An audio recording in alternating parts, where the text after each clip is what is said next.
ഇല്ല തെറിച്ചാത്ത.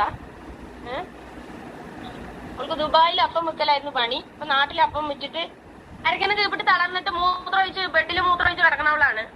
അവളുടെ എല്ലാ ചരിത്രം നമുക്ക് കിട്ടിയിട്ടുണ്ട്, എല്ലാ ചരിത്രം നമുക്ക് കിട്ടിയിട്ടുണ്ട്. അപ്പൊ കൈസിന്റെ എല്ലാ ചരിത്രം എനിക്ക് കിട്ടിയിട്ടുണ്ട്. മോനെ, നീ നോക്കി വെച്ച മോനെ, നിന്റെ കുടുംബം ഞാൻ കൊള്ളുന്നു. നിന്റെ കുടുംബല്ലേ, നീ ഞങ്ങളുടെ കുടുംബത്തിൽ കയറി കളിച്ചാ നിന്റെ കുടുംബത്തിൽ കയറി കളിക്കാൻ എനിക്കറിയും. ഓക്കെ, അതിനുള്ള പണിയൊക്കെ ഷാജി നടന്നുകൊണ്ടിരിക്കും. നമ്മൾ പറയുമല്ലോ, മയ്യത്തിനെ പോലും എഴുന്നേറ്റ് ഓടിപ്പിക്കുന്ന അത്രമാത്രമുള്ള വളരെ മോശമായിട്ടുള്ള വാക്കുകളിലൂടെ ഒരു മനുഷ്യനെ, എനിക്ക് തോന്നുന്നു ഞാൻ കേട്ടിട്ടുള്ളതിൽ വെച്ച് ഏറ്റവും മോശമായത് ജാമിദ, ആരിഫ് ഹുസൈൻ, വി കെ ബൈജു, ഇത്തരത്തിലുള്ള PC ജോർജ്, അതായത് സമുദായത്തെയും സമൂഹത്തെയും ഒക്കെ പ്രകോപിപ്പിച്ച് യഥാർത്ഥത്തിൽ കക്കൂസ് അഥവാ മാലിന്യം വിഴുങ്ങിക്കൊണ്ട്